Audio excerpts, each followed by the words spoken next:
هذا المنطق، ولذا تجد هذا يعبر عنه القرآن بأنه منطق ماذا؟ جاهل، هي جاهلية، هذه جاهلية. على أي الأحوال المنطق الديني هذا المنطق الأخلاقي، بل أخطر من ذلك، بلغ التصادم بين المدرستين أو الاتجاهين أن أجاز وأفتى بعض أكابر علماء الأصوليين والمدرسة الأصولية بقتل أكابر ماذا؟ المدرسة الإخبارية. وهذه خطيرة واقعا، أنه في تاريخ في مدرسة ماذا؟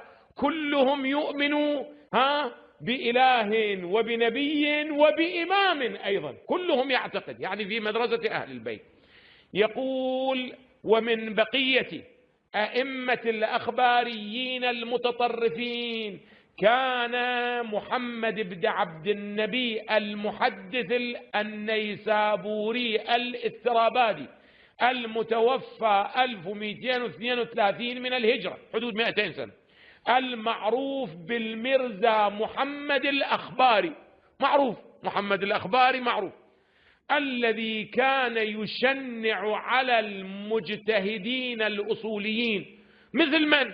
كان يشنع على المرزا القمي، وعلى الشيخ جعفر كاشف الغطاء، وعلى أمير سيد علي الطباطبائي، وعلى السيد محمد باقر حجة الإسلام الإصفهاني، وعلى محمد إبراهيم الكلباسي، وكان يظهر لهم العداء بشكل سافر.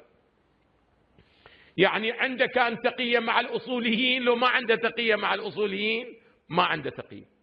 لم يكن المرزا محمد ليتورع إطلاقا عن إظهار معارضته بشكل علني لعلماء الأصول، سواء في القول أو في الكتابة، وهذا ما أدى إلى أن يؤيد أمر قتله من قبل مشاهير العلماء المجتهدين.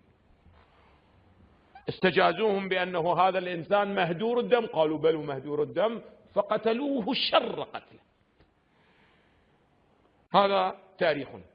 قال آنذاك مثل السيد محمد مجاهد مولان وأعلام هذول النجل المرسد علي الطباطبائي، والشيخ موسى نجل الشيخ جعفر كاشف الغطاء، والسيد عبد الله شبر، وكذلك الشيخ أسد الله الكاظمي صاحب كشف القناع والمقابس مولان، ومن بين الذين إلى آخره.